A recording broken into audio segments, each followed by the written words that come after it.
على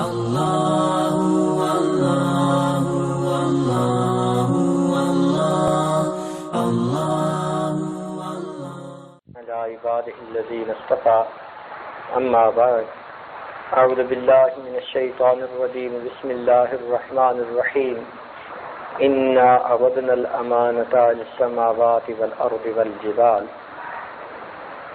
فأبين أن يحملنها وأشفقن منها وحملها الإنسان إنه كان ظلوما جهولا سبحان ربك رب العزة عما يصفون وسلام على المرسلين والحمد لله رب العالمين اللهم صل على سيدنا محمد وعلى آل سيدنا محمد وبارك وسلم اللهم صل على سيدنا محمد وعلى آل سيدنا محمد وبارك وسلم اللهم صل على سيدنا محمد وعلى آل سيدنا محمد وبارك وسلم إنا عرضنا الأمانة ہم نے پیش کیا اپنی امانت کو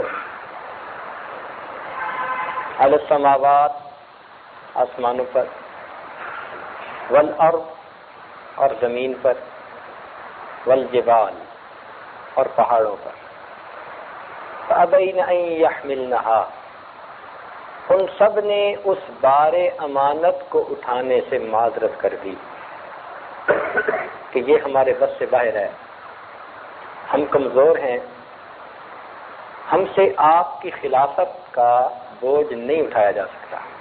وَأَشْفَقْنَا مِنْهَا اور ڈر گئے، وَحَمَلَهَا الْإِنسَانُ اور انسان نے اس کو اپنے کندھوں پر اٹھا لیا۔ إِنَّهُ كَانَ ظَلُومًا جَهُولًا بڑا ظلوم اور بڑا جہول ہے۔ یہ ظلوم اور جہول مبالغے کی چیزیں ہیں، ظالم سے اور جاہل سے، یعنی ظالموں میں سے بڑا ظالم کوئی ہو تو ظلوم کہتے ہیں، جاہلوں میں بڑا جاہل جہول کہتے ہیں، مبالغے کا صیغہ۔ اب ظاہر میں تو نظر آتا ہے کہ ان دو الفاظ کے ذریعے انسان کی برائی بیان کی گئی، لیکن مفسرین نے لکھا کہ انہی دو الفاظ میں اس کی اچھائی بھی موجود ہے۔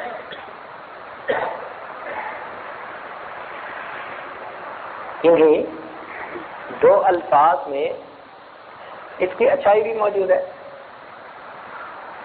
وہ اس لیے کہ اگر کسی جگہ تاریکی ہو تو اس جگہ روشنی بھی آ سکتی ہے۔ اگر کوئی ظالم ہے تو وہ عادل بھی بن سکتا ہے، کوئی جاہل ہے وہ عالم بھی بن سکتا ہے۔ کبھی کسی نے بکرے کو یا گدھے گھوڑے کو تو جاہل نہیں نہ کہا، کیوں نہیں کہتے؟ کہ اس کے اوپر یہ اس لفظ کا اطلاق ہی نہیں ہو سکتا، اس میں اللہ نے عقل ہی نہیں رکھی۔ چونکہ اس میں عقل ہی نہیں رکھی گئی، علم وہ حاصل ہی نہیں کر سکتا، لہذا عالم یا جاہل دونوں لفظ اس کے اوپر لگ ہی نہیں سکتے۔ تو جہاں ظالم کا لفظ استعمال ہو سکتا ہے، اگر وہ اپنے آپ کو سنوار لے تو اس کے اوپر عادل کا لفظ بھی اطلاق ہو سکتا ہے۔ اور جو جاہل ہے اگر وہ محنت مجاہدہ کر کے علم حاصل کرے تو وہ عالم بھی بن سکتا ہے۔ تو دیکھنے میں یہ دو لفظ انسان کی نقائص بیان کر رہے ہیں، مگر اسی نقص میں اس کی خوبی چھپی ہوئی ہے۔ پیار سے کہا، یوں سمجھیے جیسے باپ بیٹے کی کسی شرارت سے باپ سے بڑا خوش ہو کہ بڑا نالائق ہے۔ اب اس نے ظاہر میں لفظ کون سا استعمال کیا؟ بڑا نالائق ہے، لیکن نالائق کہنے کا اصل مقصد اس کا کیا تھا کہ اس کی شرارت سے خوش ہوا، کہتے یہ بڑا نالائق ہے۔ اب اس وقت نالائق کا لفظ اس کے لیے عیب نہیں ہوتا، بلکہ اس کی صفت سمجھا جاتا ہے۔ تو اسی طرح یہ ظلوم اور جہول کے الفاظ یہ انسان کا نقص نہیں بلکہ اس کی صفت کو ظاہر کر رہے ہیں۔ تو اللہ رب العزت نے انسان کو اپنا خلیفہ، اپنا نائب، اپنی صفات کا مظہر عتم بنایا ہے، اور اس پر وہ بوجھ ڈالا گیا کہ جو کسی اور مخلوق کے اوپر نہیں ڈالا گیا۔ اس لیے اللہ تعالیٰ نے انسان کو اشرف المخلوقات فرمایا۔ کہیں تو کہا وَلَقَدْ كَرَّمْنَا بَنِي آدم، ہم نے بنی آدم کو بڑی شرافت کرامت عطا کی، اور کہیں کہا وَفَضَّلْنَاهُمْ عَلَىٰ كَثِيرٍ، ہم نے بہت سوں پر اس کو فضیلت عطا کی۔ تو یہ انسان کی خوبیاں ہیں جو اللہ رب العزت بیان فرماتے ہیں۔ تاہم یہ امانت ایک بوجھ تھا کہ اس دنیا میں اللہ رب العزت کا نائب بن کر زندگی گزارے۔ جیسے اللہ تعالیٰ فرماتے ہیں یا داؤد انا جعلناک خلیفۃ فی الارض، اے داؤد ہم نے آپ کو زمین میں اپنا خلیفہ، اپنا نائب بنایا۔ سبحان اللہ، یہ کتنی شان ہے اس بندے کی، عظمت ہے اس کے لیے، اعزاز ہے اس کے لیے کہ اللہ رب العزت فرماتے ہیں ہم نے تمہیں زمین میں اپنا نائب اور خلیفہ بنایا۔ سبحان اللہ، یہ اللہ رب العزت کا کرم اور احسان ہے۔ تو اس کے اوپر بوجھ ڈالا گیا، اور ایسا بوجھ کہ جس کو پہاڑ اور زمین اور آسمان نہ اٹھا سکے۔ تو اس کا مطلب ہے کوئی معمولی بوجھ بھی نہیں تھا، بوجھ کافی وزنی تھا۔ اب اس بوجھ کے لفظ سے ایک دو باتیں سمجھ لیجئے گا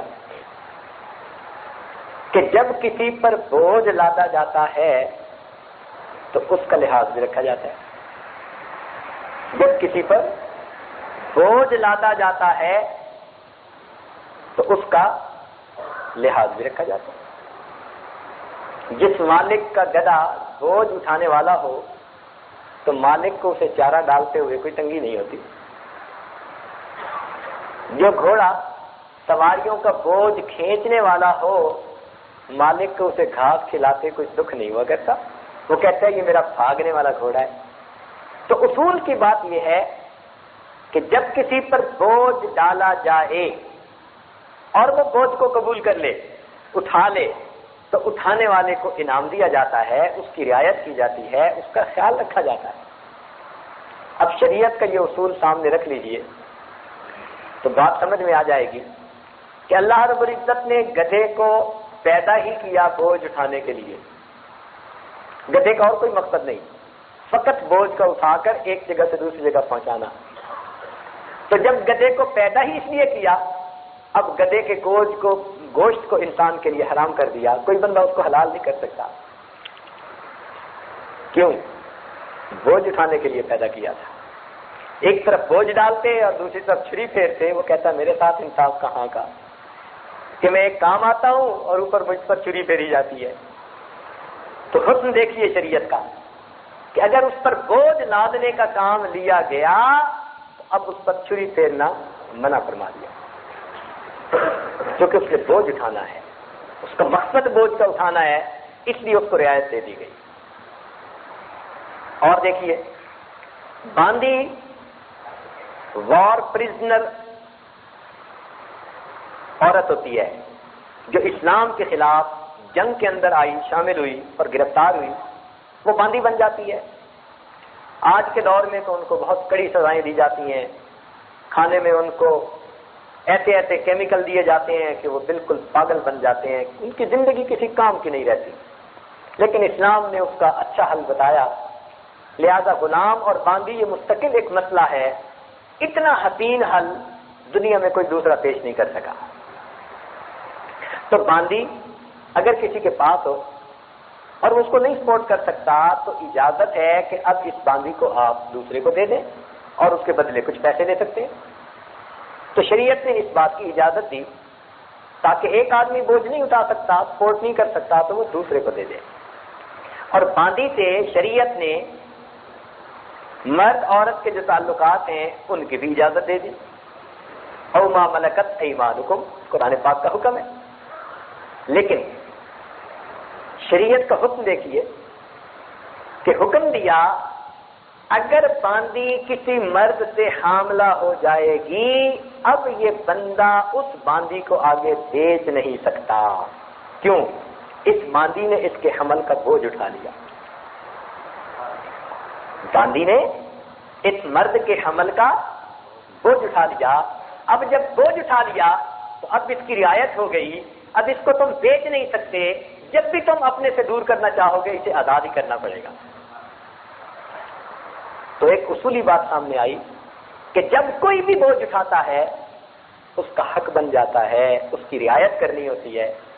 تو اگر جانوروں میں اور غلاموں باندیوں میں اگر کوئی بوجھ اٹھاتا ہے، شریعت اس کے حقوق کی رعایت کر کر اس کو بھی آزادی دیتی ہے، انعام دیتی ہے. تو جو انسان بار امانت اٹھائے گا اور دنیا کے اندر اللہ کا نائب اور خلیفہ بن کر زندگی گزارے گا، اللہ رب العزت بھی اس کے لیے انعام عطا فرمائیں گے. تو بار امانت تو ہے مگر یہی انسان کی قابلیت کا سبب ہے. اچھا، یہاں پر ایک نقطہ اور، اللہ رب العزت قیامت کے دن نبی علیہ السلام سے فرمائیں گے کہ آپ اپنی امت کے علماء کو پیش فرمائیں. آپ اپنی امت کے علماء کو پیش فرمائیں. نبی علیہ السلام ساری امت کو پیش کر دیں گے. ساری امت کو، جس نے بھی کلمہ پڑھا ساری امت کو پیش کر دیں گے.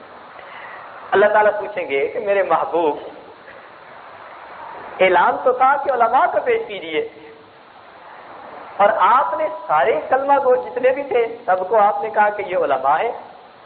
نبی علیہ السلام فرمائیں گے اللہ یہ فیصلہ تو آپ نے قرآن میں پہلے ہی کر دیا. میرے محبوب کہاں پر؟ اے اللہ آپ نے خود ارشاد فرمایا شہد اللہ انہ لا الہ الا ہو. اللہ تعالیٰ اس بات پر گواہی دیتا ہے کہ اس کے سوا کوئی معبود نہیں. والملائکہ، اور ملائکہ بھی گواہی دیتے ہیں. وَأُولُو الْعِلْمِ، اور علم والے بھی گواہی دیتے ہیں. معلوم ہوا جس نے لا الہ الا اللہ پڑھ لیا، آپ نے قرآن میں اس کو اولو العلم کہا، اس لیے ہر کلمہ گو کو عالم کا رتبہ عطا فرما دیا جائے. سفارش تو شروع ہوگی اس امتیوں کے لیے جن کو کلمہ بھی نہیں آتا ہوگا، فقط دل میں ایمان ہوگا. ہم نے یورپ امریکہ میں ایسے لوگ دیکھے کہ دل سے ہی مومن ہیں، کہتے ہیں مسلمان ہیں، مگر ان کو کلمہ پورا پڑھنا نہیں آتا. رشیا میں جانا ہوا، 70 سال کمیونزم کی وجہ سے وہاں کتنے لوگ ایسے جو خود مانتے ہیں کہ مسلمان ہیں مگر ان کو کلمہ پڑھنا صحیح نہیں آتا. جو دل میں ایمان رکھتے ہوں گے لیکن کلمہ بھی صحیح طور پر نہیں پڑھ پاتے ہوں گے، محبوب کی شفاعت تو ان کے لیے شروع ہوگی. اس لیے ایک صاحب کو خواب میں نبی علیہ السلام کی زیارت ہوئی تو یہ رونے لگے. پوچھا کیوں روتے ہو؟ اے اللہ کے محبوب اپنے ایمان کی حفاظت کے لیے روتا ہوں، آپ میری شفاعت فرمائیے گا. بڑے اولیاء میں سے تھے. نبی علیہ السلام نے فرمایا کہ تم اللہ تعالیٰ کو کریم جانتے ہو نا؟ ان کا جی بالکل، اللہ تعالیٰ بڑے کریم ہے. فرمانے لگے کریم اس ہستی کو کہتے ہیں کہ جو ایک نعمت کے بعد پھر اس نعمت کو واپس نہیں لیا کرتی.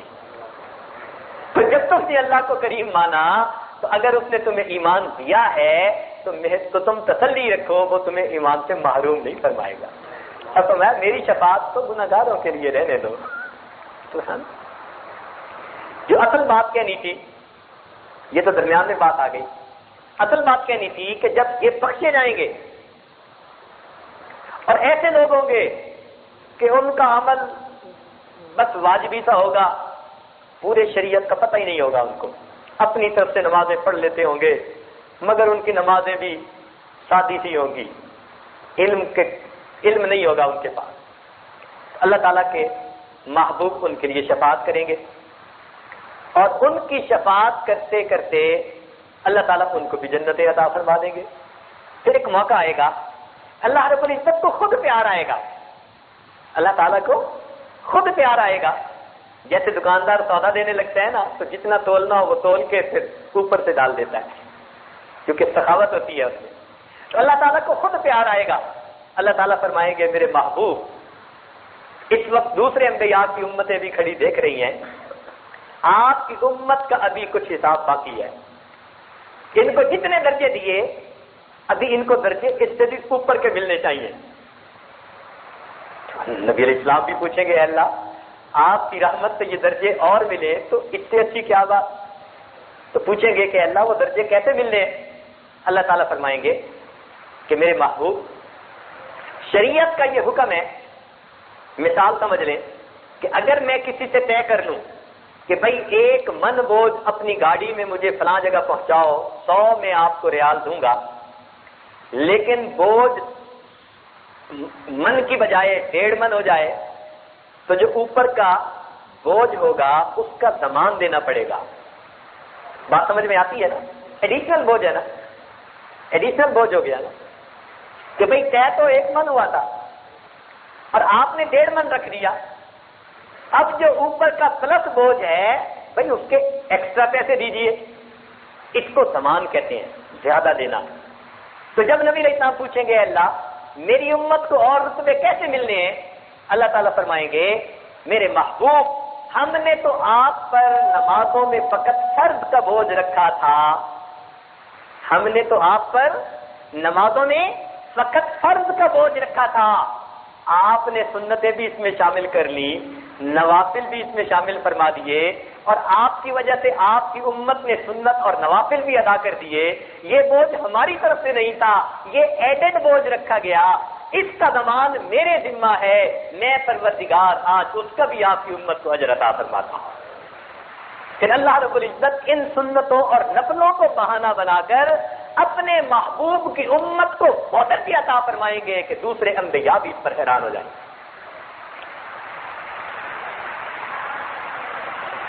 تو بار امانت یہ انسان کے اوپر رکھا گیا۔ اب ہمیں چاہیے کہ ہم انسان بن کر زندگی گزاریں۔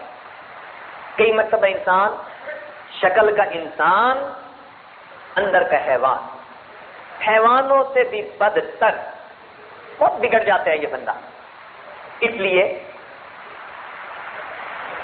درندوں نے انسانیت کو اتنا نقصان نہیں پہنچایا جتنا بگڑے ہوئے انسانوں نے انسانیت کو نقصان پہنچایا ہے۔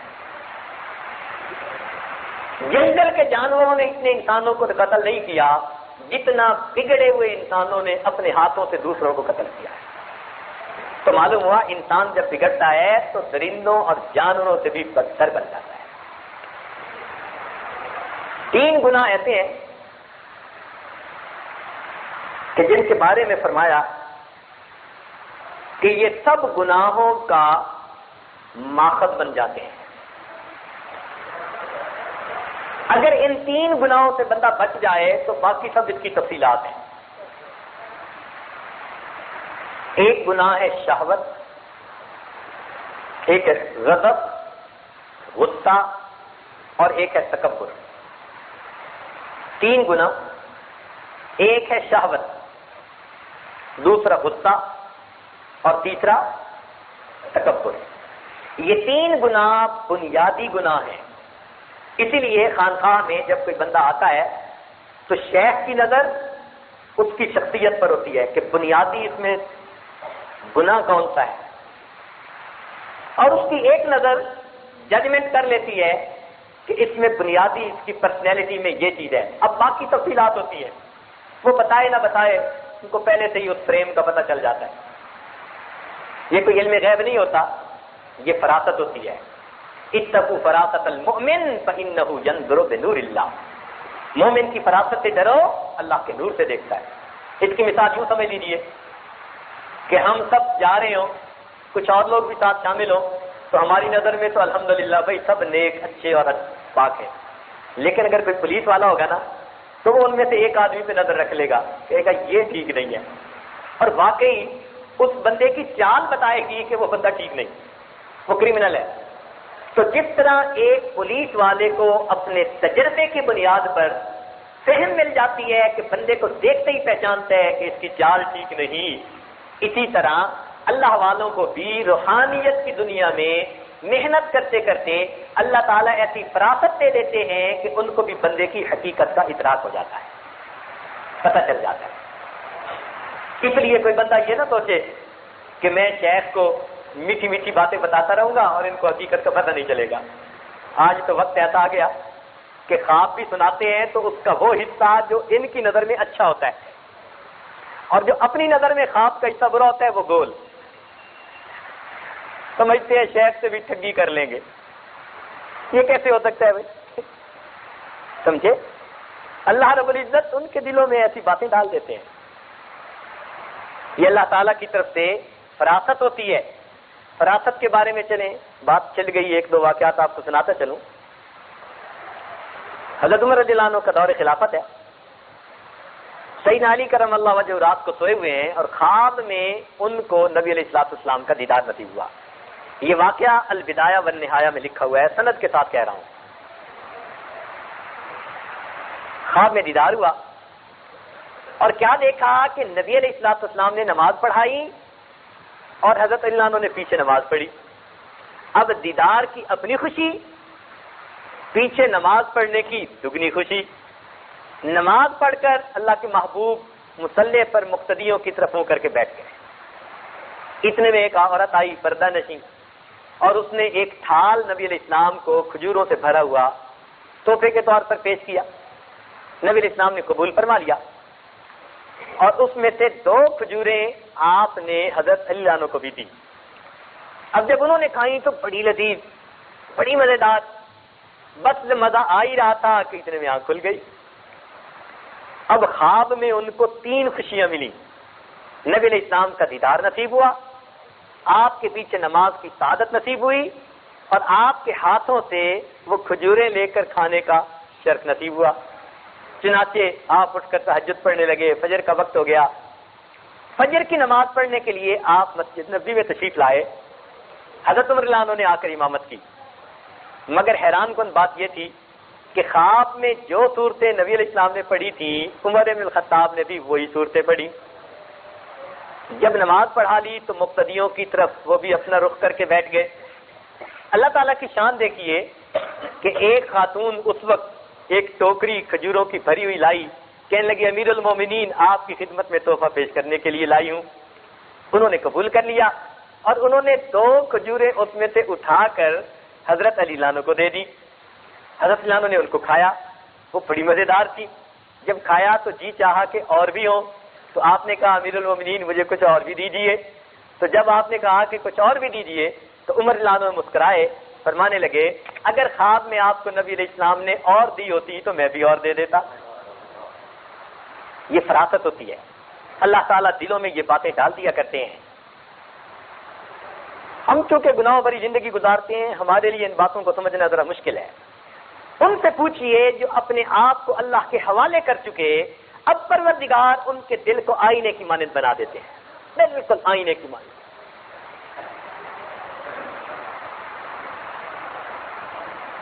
تو بہرحال یہ ایک فراست ہے جو اللہ رب العزت عطا فرما دیتے ہیں.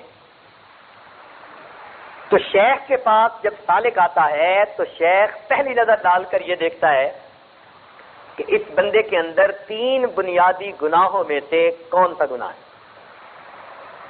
اس میں شہوت ہے، اس میں غضب ہے یا اس میں تکبر ہے. کبھی ایک ہوتا ہے، کبھی 2 ہوتے ہیں، کبھی 3 ہوتے ہیں. کچھ ایسے خوش نصیب ہوتے ہیں جو تینوں سے جان چھڑا کے آتے ہیں. یہ اپنا تیل بتی ٹھیک کر کے آتے ہیں. اب شیخ کا کام بس ان کو آگ دکھانا، بھڑکانا اور امانت دے کر ان کو واپس بھیجنا ہوتا ہے. ایسے بھی خوش نصیب ہوتے ہیں. تاہم سارے گناہوں کی بنیاد 3 گناہ ہیں. سب سے پہلا گناہ شہوت. دیکھیے شہوت کا لفظ عام طور پر سمجھا جاتا ہے کہ مرد اور عورت کے درمیان کے جو تعلقات ہیں اس کو شہوت کہتے ہیں. نہیں، مشائخ صوفیاء کی نظر میں اس لفظ کے معنی بڑے وسیع ہیں. شہوت کا لفظ اشتہا سے نکلا اور اشتہا کہتے ہیں کسی چیز کی طلب اور چاہت کو. وہ کسی چیز کی بھی ہو سکتی ہے. مثال کے طور پر ایک آدمی کو مال کی بہت چاہت طلب ہے تو اس کے اندر اس کی شہوت ہوگی. ایک آدمی کو بننے سنورنے کی بڑی چاہت ہے ہر وقت تو اس کے اندر لباس کی شہوت ہوگی. کچھ لوگوں کو کھانے پینے کی بڑی طلب رہتی ہے، وہ چٹورے ہوتے ہیں نا کھانے پینے کے، ہر وقت ان کو ہوتا ہے کہ اچھی سی اچھی چیز بنا کے کھائیں، ان کے اندر کھانے کی شہوت، بچوں کے اندر کھیلنے کی شہوت. تو شہوت کا لفظ عام ہے، صرف ایک کام پہ اس کا اطلاق نہیں، اشتہا کے لیے اس کا لفظ استعمال ہوتا ہے. عام طور پر مردوں کے اندر عورتوں کی اشتہا غالب ہوتی ہے، اور یہ پکی بات جو ہے ذہن میں رکھ لینا کہ مرد ہمیشہ اپورچونسٹ ہوتے ہیں، موقع پرست ہوتے ہیں. نیک سے نیک بندے کو بھی عورت کے معاملے میں گناہ کا موقع مل جائے گا تو وہ بھی پھسل جائے گا. اس لیے اپنے آپ کو بچانا یہ ہماری ذمہ داری ہے. اپنے آپ کو بچانا ہماری ذمہ داری ہے. ہر بندہ اپنے عزت و ناموس کی خود حفاظت کرے. کوئی ایسا موقع نہ ہو کہ جہاں عورت بھلے دین کا مسئلہ پوچھنے کے لیے آئے تو مرد کے ساتھ کہیں خلوت میں مت بیٹھے. رابعہ بصریہ کیوں نہ ہو، ادھر سے حسن بصری کیوں نہ ہو، اور قرآن کا درس کیوں نہ دے رہے ہوں، اگر تنہائی ہوگی شیطان ان کے درمیان بھی کچھ نہ کچھ پیدا کر دے گا. اس لیے یہ بات بالکل کلیئرلی سمجھ لیجیے. شریعت نے جو پردے کا حکم دیا، ذالک اطہر لقلوبکم وقلوبہن، سبحان اللہ. قرآن کا انداز دیکھیے. اللہ تعالیٰ فرماتے ہیں کہ تمہیں جو یہ پردے کا حکم دیا کہ اے نبی علیہ السلام کی بیویوں، یہ ان کے دلوں کی طہارت کے لیے بھی اچھا ہے اور تمہارے دلوں کی پاکیزگی کے لیے بھی اچھا ہے. تو جو عورتیں کہتی ہیں جی آنکھ کا پردہ ہوتا ہے، وہ ایسے ہی ان کی آنکھوں پہ پردہ آیا ہوا ہوتا ہے. تو شریعت نے جو پردے کا حکم دیا تو اس کے پیچھے کوئی حقیقت موجود ہے. مرد ہمیشہ عورت کے معاملے میں اپورچونسٹ ہوتا ہے، لیکن عورت ایسی نہیں ہوتی. یہ بھی ذہن میں رکھیے گا، ہر عورت ہمیشہ ایسی نہیں ہوتی، بلکہ عورتوں میں اکثریت ایسی ہوتی ہے جنہوں نے اپنی زندگی میں فقط اپنے خامد کو شہوت کی نظر سے دیکھا ہوتا ہے اور کسی مرد پر ان کی نظر ہی نہیں اٹھی ہوتی. اکثر ایسی عورتیں ہوتی ہیں، 5 انگلیاں برابر نہیں ہوتی. یہ کلمہ گو پردہ دار عورتیں الحمدللہ اللہ نے ان کی فطرت میں حیا رکھی ہوتی ہے. حتیٰ کہ کسی رشتہ دار سے بات کرتے ہوئے عورت مسکرائے گی بھی تو اس کا مطلب یہ نہیں ہوگا کہ وہ گناہ چاہتی ہے. یہ غلط فہمی نہ رہے کسی کے ذہن میں. تو مرد عورت کے معاملے میں ہمیشہ اپورچونسٹ. اس لیے ہمارے اکابرین نے اتنا اس بارے میں احتیاط کی کہ حضرت عمر لانو دروازے کے اوپر بیٹھے ہیں، دوست ملنے کے لیے آئے، انہوں نے کہا امیر المومنین کافی دیر سے دروازے پر بیٹھے ہیں، اندر کیوں نہیں جاتے؟ فرمانے لگے اہلیہ کسی کام گئی ہوئی ہے، گھر میں جوان العمر بیٹی ہے، میں مناسب نہیں سمجھتا کہ اکیلی بیٹی کے ساتھ میں گھر میں موجود رہوں. ہمارے اکابرین میں اس میں اس حد تک احتیاط کی. مرد کی نظر عورت کے معاملے میں ہمیشہ مطلب والی. اگر کوئی کہے گا جی ہم پہ اثر نہیں ہوتا، پکا جھوٹا، پکا جھوٹا، بالکل. اللہ نے فطرت ایسی بنا دی ہے. مرد کے اندر عورت کے بارے میں اشتہا اتنی رکھ دی ہے، اس میں ایک شادی کا بھی مسئلہ نہیں اور 4 شادیوں کا بھی مسئلہ نہیں، اس میں عمر کا بھی مسئلہ نہیں. 20 سال کا جوان ہو یا 90 سال کا بوڑھا ہو، اگر محنت نہیں کی آنکھ میلی رہے گی. محنت کرے گا تو 20 سال کے بچے کو بھی اللہ تعالیٰ پاک دامنی عطا کر دیں گے، اور اگر محنت نہیں کرے گا تو 90 سال کی عمر میں بھی نگاہ میلی رہے گی.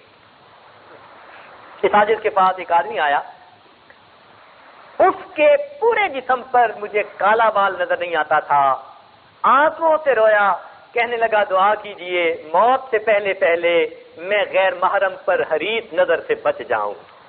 اور مجھے اس کے پورے بدن پر کوئی کالا بال نظر نہیں آتا تھا. اور اس نے دل کی بات کھولی، کہنے لگا حضرت میں کیا چھپاؤں آپ سے، آپ طبیب ہیں، میں مریض ہوں، میں علاج چاہتا ہوں. کہنے لگا اب حالت یہ ہے کہ میں کسی کام کے قابل ہی نہیں، لیکن دل کی حرص کا میں کیا کروں، آنکھوں کی میل کا میں کیا کروں، یہ میرے بس میں نہیں. میں نمازوں میں کھڑا ہوتا ہوں یہی سوچ ہوتی ہے، مجھے خواب یہی نظر آتے ہیں، مجھے چلتے پھرتے ان پر نظریں یہی پڑتی ہیں، مجھے بچا لے، ایسا نہ ہو میرا ایمان سلب ہو جائے. تو بڑھاپے میں بھی یہ حالت ہوتی ہے. تو شہوت کی جب بات چلی، چونکہ یہ تربیتی مجالس ہیں، ان میں کچھ باتیں ذہن میں بٹھانی پڑتی ہیں سالکین کے. تو نوجوان سالک یہ مت سمجھے کہ شادی ہو جائے گی تو اب میں ٹھیک ہو جاؤں گا. شادی کیا کرتی ہے؟ 4 بھی شادیاں ہو گئیں تو کچھ نہیں ہونا، بلکہ جب کچھ بدن میں طاقت ہی نہ رہے کسی کام کی، تب بھی یہ حرص اور ہوس ختم نہیں ہوا کرتی، پہلے سے بھی بڑھ جایا کرتی. تو اس کا تعلق تزکیہ کے ساتھ ہے، عمر کے ساتھ، شادی کے ساتھ نہیں. اس کا تعلق تزکیہ کے ساتھ ہے. تو مرد کے اندر عام طور پر عورت کے بارے میں شہوت بہت زیادہ، اس لیے جس مرد کو کوئی حسینہ اور جمیلہ عورت نسب والی ہو اپنی طرف گناہ کے لیے بلائے اور وہ کہے میں اللہ سے ڈرتا ہوں، اللہ رب العزت ایسے نوجوان کو قیامت کے دن عرش کا سایہ عطا فرمائیں گے.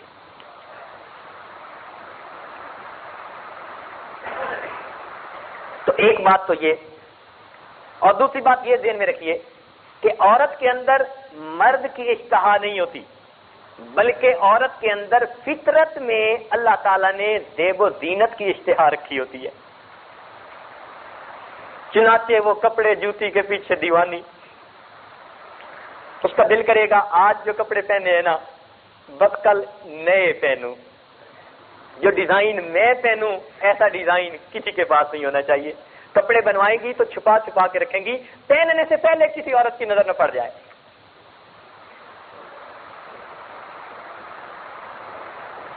تو جس طرح مردوں کے اندر عورت کی شہوت بہت زیادہ ہے، عورت کے اندر نمائش کی شہوت بہت زیادہ ہے. لہذا نمائش اس میں ہر وقت ہوگی. آپ اس کے سامنے ذرا کسی کے بارے میں کہہ دیں کہ فلاں عورت بڑی اچھی ہے، ضرور کیڑے نکالے گی. کیوں؟ وہ چاہتی ہے میری تعریف کی جائے. اس لیے جس عورت کی جھوٹی سچی کوئی تعریف کرتا رہے، وہ عورت اس آدمی کو ہمیشہ اپنا اچھا اور اپنا محسن سمجھے گی. اور یہاں ایک نقطہ سمجھ لیجئے کہ خاوند کو چاہیے ہمیشہ اپنی بیوی کی تعریف کرتا رہے. یہ اصول سمجھ لیں.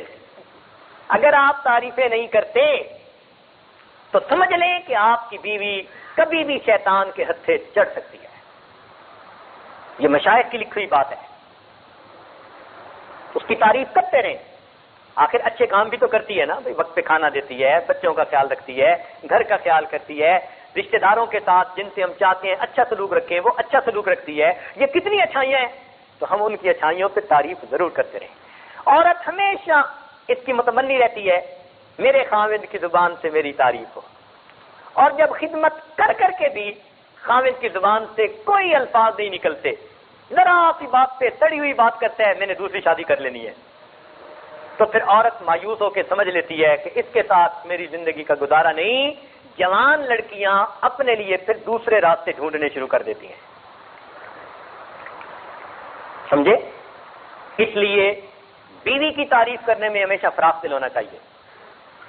آپ کو یاد ہے نبی علیہ الصلوۃ والسلام نے اپنی اہلیہ صاحبہ سیدہ عائشہ صدیقہ رضی اللہ تعالیٰ عنہا کی دلداری کے لیے ان کو 9 عورتوں اور ان کے خاوند کی کہانیاں سنائی.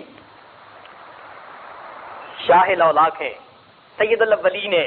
جتنا خشوع، جتنا خضوع، جتنا خوف خدا اللہ کے اس محبوب کے دل میں تھا اس کا کوئی تصور نہیں کر سکتا، مگر اپنی بیوی کی دلداری کے لیے اس سے پہلے سے چلی آئی کہانیاں جو تھیں مختلف خاندوں اور بیویوں کی، نبی علیہ السلام نے اپنی اہلیہ کو وہ کہانیاں سنائی. صوفی صاحب ذرا دل کے کانوں سے سننا، کیونکہ جو تسبیح پکڑ لیتے ہیں نا یہ پھر سمجھتے ہیں کہ بیوی تو بندہ ہی نہیں، بیویوں کے حقوق کا خیال نہیں کرتے. سمجھتے ہیں ہم تو پیر صاحب کی صحبت میں آ کے بس جیسے نیک بن گئے نا وہ گھر بیٹھی ویسے ہی نیک بن جائے.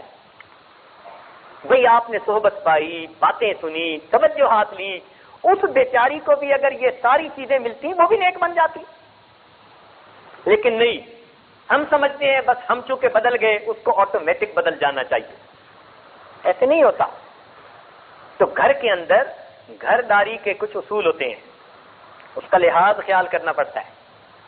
ہوتا کیا ہے, ایک صاحب آئے, کہنے لگے حضرت دفتر میں بھی میں بڑا اچھا سمجھا جاتا ہوں, بڑے جولی موڈ میں رہتا ہوں, اور دوست احباب بھی مجھ سے بڑی محبت کرتے ہیں, میں بھی ان کے ساتھ اچھا وقت گزارتا ہوں. پتہ نہیں کیا بات ہے حضرت, گھر آتا ہوں تو بس غصہ سا چڑھا ہوا ہوتا ہے, موڈ بس آف ہی رہتا ہے. بس بیوی بات کرتی ہے تو بس میرا دل کرتا ہے اس کو ڈانٹ دوں, بچوں کو ڈانٹ دوں. اب بتائیے اس کا گھر کیسے بچے گا؟ اس کا گھر کبھی نہیں بچ سکتا. ایک صاحب آئے, کہنے لگے حضرت میں اتنا تنگ ہوں, سوچ رہا ہوں بیوی کو طلاق دے دوں, اور عمر اس کی ابھی 30 سال بھی مشکل سے ہوئی تھی, بیوی کو طلاق دے دوں. میں نے کہا طلاق دینا چاہتے ہو یا علاج کرنا چاہتے ہو؟ کہنے لگے جی علاج چاہتا ہوں. میں نے کہا علاج میں بتاؤں گا, کرنا آپ نے, پھر اس کے بعد آپ کو طلاق دینے کی ضرورت پیش نہیں آئے گی. کہنے لگے جی میں حاضر ہوں. میں نے کہا کہ جو میں کہوں گا اس کو اپنے اوپر لازم سمجھ کے اس پر عمل کرنا. کہنے لگا ٹھیک. اب اس کے بارے میں اس عاجز کو اسی وقت اندازہ ہو گیا کہ بھئی کیا شخصیت ہے اور کیا اس کا حدود ضربہ ہے. میں نے کہا کہ میری نصیحت یہ ہے کہ آپ جب بھی دفتر سے گھر اپنے جایا کریں, اپنے اہل خانہ کو سلام کیا کریں اور اپنی اہلیہ کا بوسہ لیا کریں. اب یہ بات تو عجیب سی ہے, لیکن اتنی سی بات پہ گھر آباد ہونا تھا. اب ہوا کیا, بات اصل میں یہی تھی. یہ گھر آتا تھا تو بس بڑے موڈ کے ساتھ, نہ بیوی, وہ بیوی بیچاری 3 گھنٹے انتظار میں, آئے گا تو مل کے کھانا کھائیں گے, اور صاحب آتے تو جناب کھانے میں ہی نقص نکالنے شروع کر دیتے. اس بیچاری کے 3 گھنٹے کے انتظار کس کام کا؟ ابھی اولاد ہوئی نہیں تھی اور میاں بیوی دونوں ہی تھے, تو عورت تو بیچاری سارا دن مرد کی منتظر کہ آئے گا, کوئی بات کریں گے, بیٹھیں گے, اور اس کا موڈ آف, گھر میں بھی دفتر کے کھاتے لے کے بیٹھ جاتا. اب میں نے اسے کہا کہ بھائی تم نے میری اس بات پہ عمل کرنا ہے. 3 مہینے کے بعد میاں اور بیوی دونوں آئے, کہنے لگے جی آپ کا شکریہ ادا کرنے آئے ہیں, جتنی اچھی زندگی اب ہم گزار رہے ہیں کوئی انسان اس کا تصور بھی نہیں کر سکتا. میں نے کہا دیکھو تم نے نبی علیہ السلام کی سنت کو چھوڑا تھا. نبی علیہ السلام کی سنت مبارکہ یہ ہے, سیدہ عائشہ صدیقہ رضی اللہ عنہا فرماتی ہیں آپ جب بھی گھر تشریف لاتے تھے اہل خانہ کو سلام کرتے تھے, مسکراتے ہوئے چہرے کے ساتھ آیا کرتے تھے.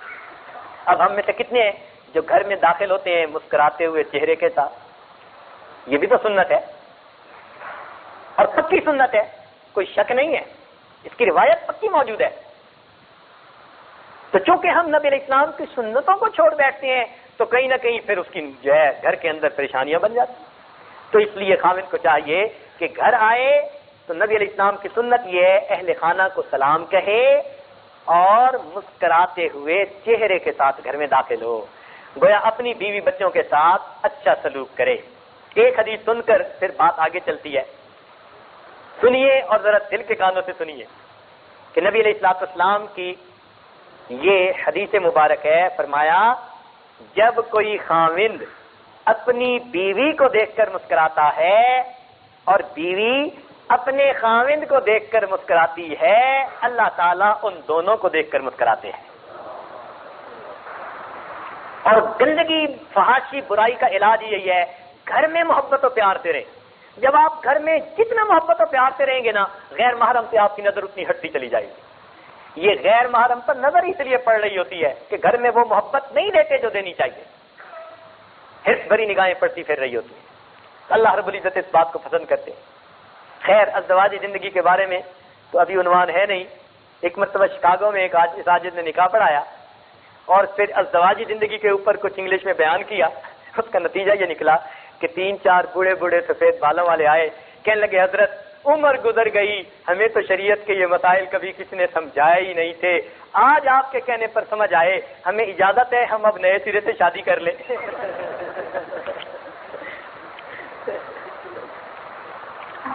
تو پہلا گناہ شہوت. شہوت کا کیا مطلب؟ اشتہا.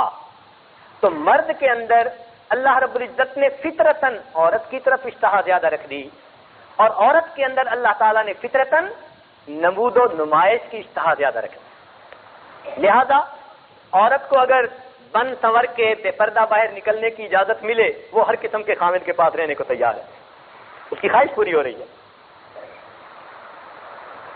اس لیے عورتوں کی تربیت میں شیخ کو کچھ اور خیال سامنے رکھنا پڑتا ہے، مردوں کی تربیت میں شیخ کو کچھ اور چیز سامنے رکھنی پڑتی ہے. مریض کی بیماریوں میں فرق ہوا کرتا ہے. اسی طرح بچوں کے اندر کھیل کود کی اشتہا، ان کا جی چاہتا ہے کہ بس ہر وقت ہم کھیل کود کرتے پھریں. تو شہوت کا ایک لفظ بنیاد ہے، اور اس کے پیچھے پھر انسان میں حرص بھی آ جاتی ہے، اور انسان میں دوسروں کے حقوق کو غصب کرنا، عزتوں پہ ڈاکے ڈالنا، برے کام کرنا، یہ سب چیزیں پھر اس کی آگے تفصیلات بنتی چلی جاتی ہیں. بنیاد کیا ہوتی ہے؟ شہوت. دوسرا گناہ غضب. غضب کہتے ہیں غصے کو، اور غصہ یہ اتنی بری مرض ہے کہ انسان کو حیوان بنا دیتی ہے.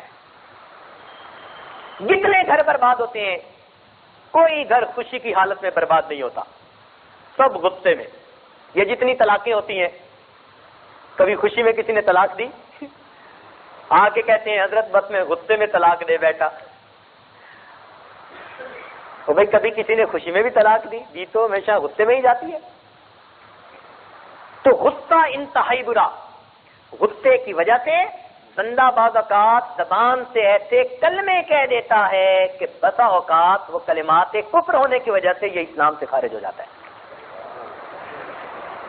غصے کی وجہ سے ایسے الفاظ کہہ دیتا ہے. اللہ اکبر. اس لیے یہ بہت بری مرض ہے. اس لیے نبی علیہ الصلوۃ والسلام نے غصے سے بچنے کے لیے بہت ساری نصیحتیں بھی فرمائی اور طریقے بھی بتائے غضب سے بچنے کے لیے. تیسری چیز ہے تکبر. اب تکبر جو ہے کیا مطلب؟ کہ میں بڑا ہوں، انا خیر منہ، میں اس سے بہتر ہوں، عارفونی، مجھے پہچانو، میں بڑی شے ہوں. تکبر کی وجہ سے ہوا. نبی اللہ تعالیٰ نے ارشاد فرمایا فرشتوں کو کہ اسجدوا لآدم، آدم علیہ السلام کی طرف سجدہ کرو. شیطان انکار کرنے لگا، ابا واستکبر وکان من الکافرین. اس نے بات نہ مانی، تکبر کیا اور کافروں میں سے ہو گیا. تو گویا عرش پر سب سے پہلا جو گناہ ہوا اس کی وجہ کیا بنی؟ تکبر بنا. لہذا جو تکبر کرے گا اس کا رشتہ شیطان کے ساتھ جو جڑے گا، جو عاجزی کرے گا اس کا رشتہ آدم علیہ السلام کے ساتھ جڑے گا. اچھا ایک اور بات ذہن میں رکھیے کہ انسان کے بدن میں سب سے اونچی چیز کیا ہے؟ سر ہے نا. اور سب سے نیچی چیز کیا ہے؟ تو جب بندے سے کوئی غلطی ہو، گناہ ہو، جرم ہو تو لوگ جوتے اس کے سر پہ مارتے ہیں، کہتے ہیں نا اس کے سر پہ جوتے مارو. تو جب جوتے مارنے کا وقت آیا تو جوتے کہاں لگے؟ سر پر. اور جب عزت ملتی ہے، کوئی اس سے معافی مانگنے آتا ہے تو کس کو پکڑتا ہے؟ کسی نے معافی مانگنے کے لیے سر کو پکڑا اور کسی نے پاؤں پہ جوتے مارے. جوتے کہاں پڑتے ہیں؟ اونچا بنتا تھا. اور عزت ملی تو پکڑا کس کو؟ کہ سب اسے نیچے درجے کا سمجھتے تھے. معلوم ہوا کہ متکبر جو ہوتا ہے اس کو سزا ملا کرتی ہے، جو متواضع ہوا کرتا ہے اس کو عزتیں ملا کرتی ہیں. تو ہم تکبر اپنے اندر سے نکالیں. دیکھیں پہلے زمانے میں یہ جو روئی دھننے کی ہوتی تھی نا مشینیں، اس میں بکری کی نا یہ جو آتے تھیں لمبی آنت، اس کو خشک کر کے لگاتے تھے اور اس سے روئی دھنتے تھے، اور جب چلاتے تھے نا تو اس میں سے تو تو کی آواز آتی تھی. تو ہمارے ایک شیخ فرمایا کرتے تھے کہ دیکھو بکری ہر وقت میں کہتی تھی. اب اس کی آواز ایسی تھی کہ گویا کہنا چاہتی ہے میں. تو اللہ تعالیٰ کو اس کی میں ناپسند آئی. تو میں اچھا تیری میں کا علاج کرتا ہوں، چلاؤ اس پہ چھری ذرا. اب بکری کو حلال کروا دیا، پھر اس کی گوشت کی بوٹیاں کروائیں، ہڈیاں توڑوائیں. گوشت کو تو آگ پہ بھون کے کھلا دیا، ہڈیوں کو کتوں کے آگے ڈلوا دیا، اور باقی اس کی آنتیں رہ گئیں، ان آنتوں کو بھی دھوپ میں خشک کروا کے پھر مشین کے اندر لگوا دیا. اب جب اس کو ہلایا تو میں کی جگہ تو اور تو کی آوازیں نکلنے لگ گئی. تو اس لیے جو بندہ میں کرے گا پھر تو کہلوانے کے لیے اللہ اس پروسیس سے اس کو بھی گزاریں گے. تو بہتر نہیں کہ ہم پہلے ہی تو کہہ دیں، میں کو ختم کر دیں. تو اس لیے سب سے پہلا گناہ جو آسمانوں پر ہوا اس کی وجہ کیا بنی؟ تکبر بنا. اور دوسرا گناہ جنت میں ہوا، حضرت آدم علیہ السلام سے بھول ہوئی اور اس کی وجہ حرص بنی، شہوت بنی، اشتہا کہتے ہیں کسی چیز کی خواہش کا زیادہ ہونا، تو شہوت اس کی وجہ بنی، یا حرص دوسرے لفظوں میں کہہ دیجیے، یہ اس کی وجہ بنی. اب دل چاہتا تھا کہ اللہ کے اور قریب ہو جاؤں. شیطان مردود نے قسم کھا کے کہہ دیا، وقاسمہما، قرآن کہتے ہیں کہ اس نے دونوں کے سامنے قسم کھائی کہ تم اسے کھاؤ گے تو پھر کیا ہوگا، تمہیں ہمیشہ جنت میں رہنا مل جائے گا، اللہ کا قرب مل جائے گا. تو اس پر اما حوا جو تھیں ان کا دل موم ہو گیا، نرم پڑ گئیں، پگھل گئیں، کہنے لگیں اس کو کھا لینے میں جو ہے وہ کوئی رکاوٹ نہیں ہونی چاہیے. تو پھر خیال آیا کہ بھائی یہ تو منع کیا تھا، تو شیطان نے دل میں ڈالا وہ تو اس درخت سے منع کیا تھا جس کے پاس اس وقت آپ لوگ تھے. یعنی تخصیص دین میں ڈال دی، تعمیم نہیں تھی کہ بھئی سارے ایسے درختوں کے پھل سے منع کر دیا. نہیں، وہ تو اس درخت سے منع کیا، آپ اس درخت سے تو نہیں کھا رہے، آپ تو اس درخت سے کھا رہے. تو جب ذہن میں یہ بات آئی اور اس نے قسم کھا کر کہا، چنانچہ اس بھول کی وجہ سے انہوں نے کھا لیا. نتیجہ کیا نکلا؟ اللہ نے ان کو جنت سے زمین پر اتار دیا. اسی لیے فنسی، حضرت آدم علیہ السلام کے بارے میں اللہ تعالیٰ فرماتے ہیں کہ نسی آدم سے بھول ہو گئی. ولم نجد لہو عزما، قرآن گواہی دیتا ہے ہم نے اس کے اندر عزم اور ارادہ نہیں پایا تھا کہ کوئی اپنے دل کے عزم اور ارادے سے وہ کھا رہے ہوں کہ نافرمانی سمجھ کے نافرمانی کرے ہو. نہیں، یہ ارادہ نہیں تھا. بھول ہو گئی تھی کہ وہ سمجھے تھے کہ ہمیں تو اس سے منع کر دیا، ہم اس سے کھا لیں تو اس میں تو کوئی رکاوٹ نہیں ہے. تو یہ بھول ہو گئی تھی. یہ بھول کا سبب کیا بنا؟ حرص بنی، اشتہا بنی، اس کو شہوت بھی آپ کہہ سکتے ہیں. تو سب سے پہلا گناہ ہوا اور اس کی وجہ کیا بنا؟ تکبر بنا. اور دوسرا گناہ جنت میں ہوا اور کس وجہ سے ہوا؟ اشتہا کی وجہ سے ہوا. اور تیسرا گناہ زمین پر ہوا سب سے پہلا، اور وہ غضب کی وجہ سے ہوا. کس کی وجہ سے ہوا؟ غضب کی وجہ سے. حابیل کے رشتے میں جو لڑکی تھی خوبصورت تھی، اور قابیل چاہتا تھا کہ میرے پاس آئے. اب اس کو حسد بھی تھا اور غصہ بھی تھا. اس غضب اور غصے کے اندر کہنے لگا کہ میں تمہیں قتل کر دوں گا. حابیل نے کہا آپ قتل بھی کر دیں گے، میں اپنے ہاتھ تیری طرف نہیں پھیلاؤں گا، یعنی میں تیرے ساتھ یہ کام نہیں کروں گا. چنانچہ نتیجہ کیا نکلا؟ غصے میں، غضب میں آ کر اس نے اپنے بھائی کو قتل کر دیا. اور یہ زمین کے اوپر سب سے پہلا گناہ ہوا. تو بنیادی گناہ 3 نکلے. سب سے پہلا کون سا؟ تکبر. یہ کہاں پر ہوا؟ عرش پر ہوا. شیطان نے کیا، اللہ نے دربار سے ہمیشہ کے لیے دھتکار دیا. دوسرا گناہ کہاں ہوا؟ جنت میں ہوا. وجہ کیا بنی؟ اشتہا بنی، جنت سے زمین پر بھیج دیا. اور تیسرا گناہ کہاں ہوا؟ زمین پر ہوا. اور اس کی وجہ کیا بنی؟ غضب بنا. یہ 3 بنیادی گناہ ہیں اور مشائخ ان تینوں پر نظر رکھتے ہیں. ان کے پیچھے پھر حرص اور حسد اور عجب اور پتہ نہیں کہ خود کیا کیا وہ بیماریاں وہ ان کی تفاصیل بنتی چلی جاتی ہیں. ان کی تفاصیل بنتی چلی جاتی ہیں. چنانچہ شہوت سے انسان اپنی جان پہ ظلم کرتا ہے. یہ نقطے کی بات یاد رکھنا.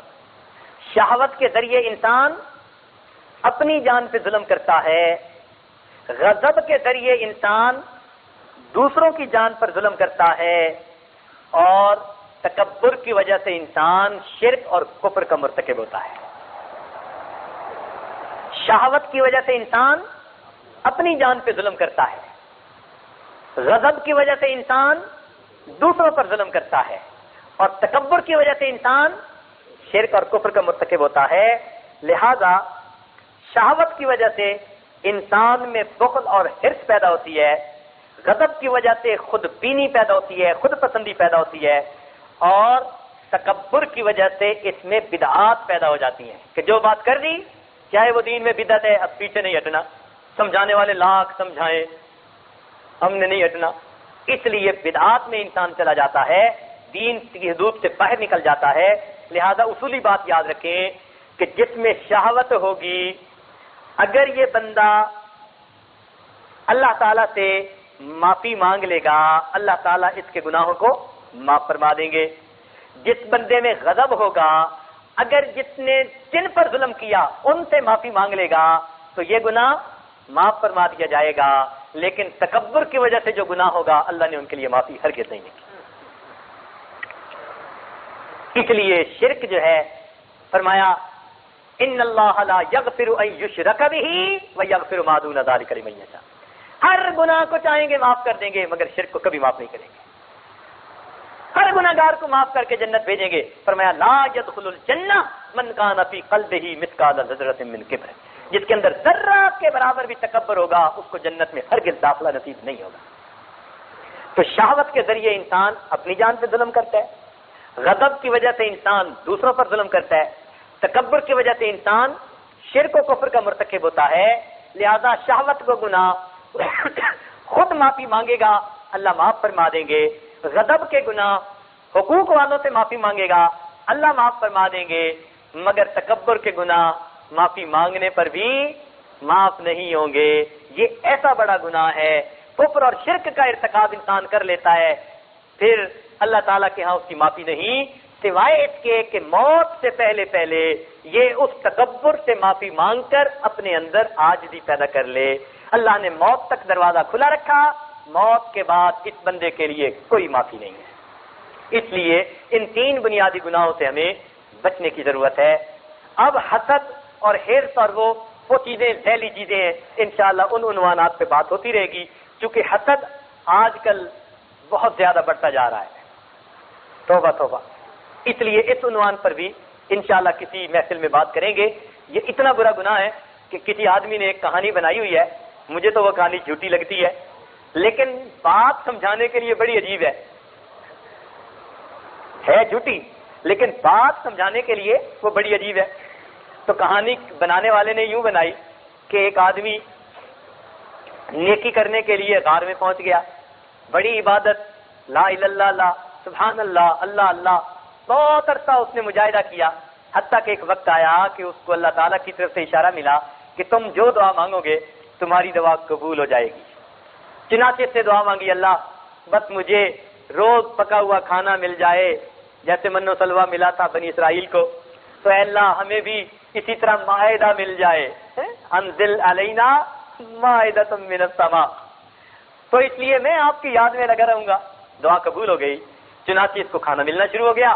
اب یہ گھر آ گیا غار کو چھوڑ کر، اب گھر میں کھانا آ جاتا، یہ بھی کھاتا، باقی بھی کھاتے، سب نیکی کرتے، حتیٰ کہ کچھ عرصے میں یہ تو بڑے خوشحال گھرانے والے لوگ بن گئے اور بڑے نیک بن گئے، لوگوں میں ان کی شہرت بھی، چرچا بھی، عزت بھی۔ اب ان کا ایک رشتہ دار تھا، وہ بیچارہ حسد کا مارا، وہ بیچارہ حسد کا مارا، اب اس کے اندر مروڑ اٹھے، ان کو عزتیں کیوں ملی، خوشی کیوں ملی، سکھ سکون کیوں ملا۔ اب اس نے سوچا کہ راز تو معلوم کرے نا، چنانچہ وہ بڑا محبت والا بن کے آیا اور ذرا کچھ دن اس نے پیار محبت کی باتیں کی اور میں قربان اور میں قربان، اور اس نے پوچھ لیا کہ بھائی آپ لوگ اتنی عزتوں بھری خوشی کی زندگی گزارتے ہیں، ہمیں بھی کوئی طریقہ بتا دو، آخر جیسے ہیں آپ ہی کے ہیں، آپ ہی ہیں، آپ کر کر کے وہ خدا کے بندے نے اس کو بتا دیا کہ میرے ساتھ تو یہ ہوا۔ چنانچہ اگلے دن اس نے بھی گھر سے چھٹی لی اور یہ بھی کہنے چلا کہ میں بھی جا رہا ہوں، یہ بھی وہیں غار میں پہنچ گیا۔ اب وہاں جا کر اس نے بھی خوب مجاہدہ کیا، خوب تسبیح، اللہ اللہ اللہ، خوب جناب نمازیں، حتیٰ کہ کافی عرصہ جب یہ بھی مجاہدہ کرتا رہا تو ایک قبولیت کی گھڑی ایسی تھی کہ اس پر بھی القاء ہوا کہ اے بندے یہ قبولیت دعا کا وقت ہے، ایک دعا جو بھی مانگے گا قبول کر لی جائے گی. تو اس نے ہاتھ اٹھائے, کہنے لگا اے اللہ وہ جو فلاں رشتہ دار کو ملتا ہے وہ بند ہو جائے.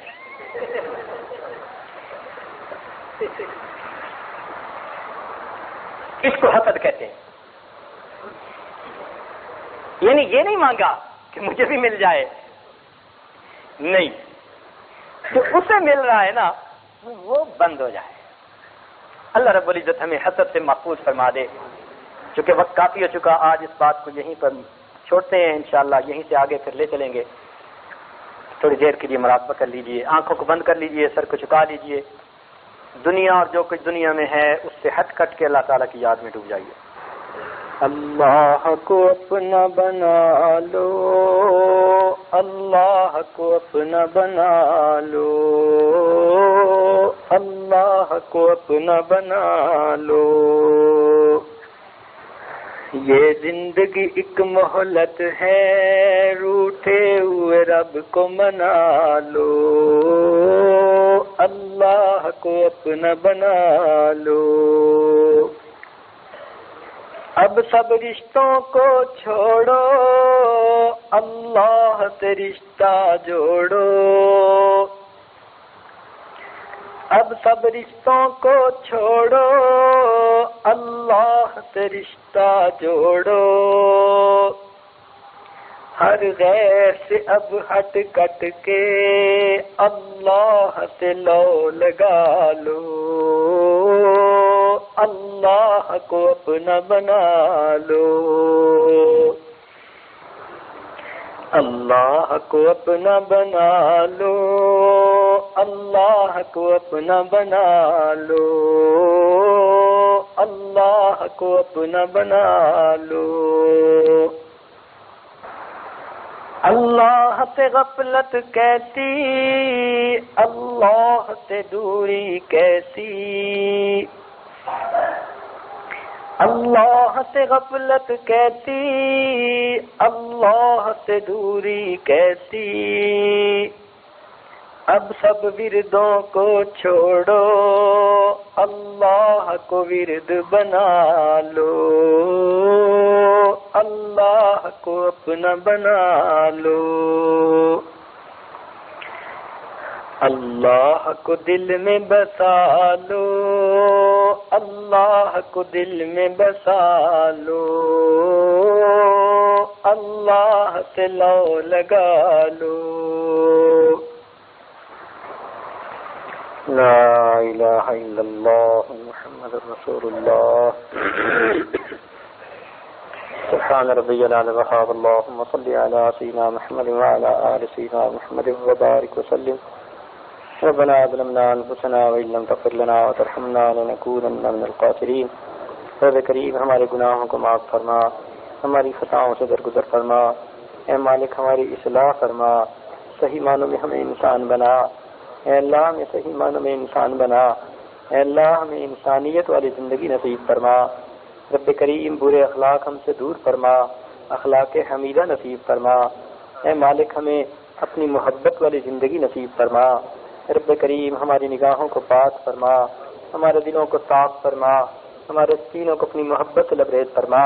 اپنے عشق کی آتش ہمارے سینوں میں پیدا فرما, ہمارے انگ انگ سے اپنے ذکر کو جاری فرما, روئے روئے سے اپنے ذکر کو جاری فرما, ہڈی ہڈی بوٹی بوٹی میں اپنی محبت پیدا فرما. اے مالک ہمارے روزوں کو قبول فرما, تراویح کو قبول فرما. رب کریم اعتکاف میں جتنے لوگ بیٹھے ہیں سب کے بیٹھنے کو قبول فرما. میرے مولا ہم دل شکستہ بندے آپ کے در کو پکڑ کر بیٹھے ہیں, ہمیں اپنے گناہوں کا اچھی طرح اندازہ ہے. میرے مالک آپ کے سامنے تو دودھ کا دودھ پانی کا پانی ہے, آپ کے سامنے تو کوئی جھوٹ نہیں بول سکتا. رب کریم ہم بہت بگڑے ہوئے ہیں, ہم اپنی اصلاح چاہتے ہیں. میرے مولا اگر آپ کا در پکڑ کر بیٹھے پھر بھی اصلاح نہ ہوئی تو کب ہوگی؟ اللہ اس موقع سے ہمیں فائدہ عطا فرما دیجیے. رمضان کی بابرکت گھڑیوں میں افطاری کے وقت دعائیں قبول ہوتی ہیں. میرے مالک ہماری دعا قبول کر لیجیے, ہمیں بھٹکنے سے بچا لیجیے, پھسلنے سے بچا لیجیے, ضائع ہونے سے بچا لیجیے, شیطان کا لقمہ بننے سے بچا لیجیے. میرے مالک ہم پر احسان فرمائیے, میرے مالک ہماری مدد فرمائیے۔ اللہ جس طرح ڈوبتا ہوا شخص دوسروں کو مدد کے لیے پکارتا ہے، اللہ ہم گناہوں کی دلدل میں دسنے والے آپ کو مدد کے لیے پکارتے ہیں۔ میرے مولا ہماری مدد فرما، رب کریم ہمارے ساتھ اپنا فضل کا معاملہ فرما۔ اے اللہ ہمارے گناہوں کو معاف فرما، خطاؤں سے درگزر فرما، ہمارے دلوں کو منور فرما۔ اے اللہ ہمارے اندر سے حسد کو دور فرما، شہوت کو دور فرما، غضب کو دور فرما، تکبر کو دور فرما، اخلاق حمیدہ عطا فرما۔ رب کریم یہاں آنا رہنا بیٹھنا ہمارے لیے اخروی نجات کا سبب بنا، اپنے تعلق کا سبب بنا۔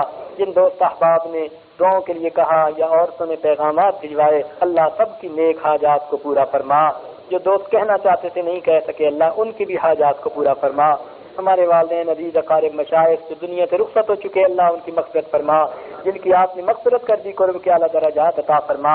اے اللہ جن کے ہمارے اوپر حقوق آتے ہیں، دنیا میں موجود ہیں یا چلے گئے، اللہ سب کو ان دعاؤں میں حصہ عطا فرما، اور قیامت کے دن ان کے حقوق سے ہمیں سبکدوش فرما۔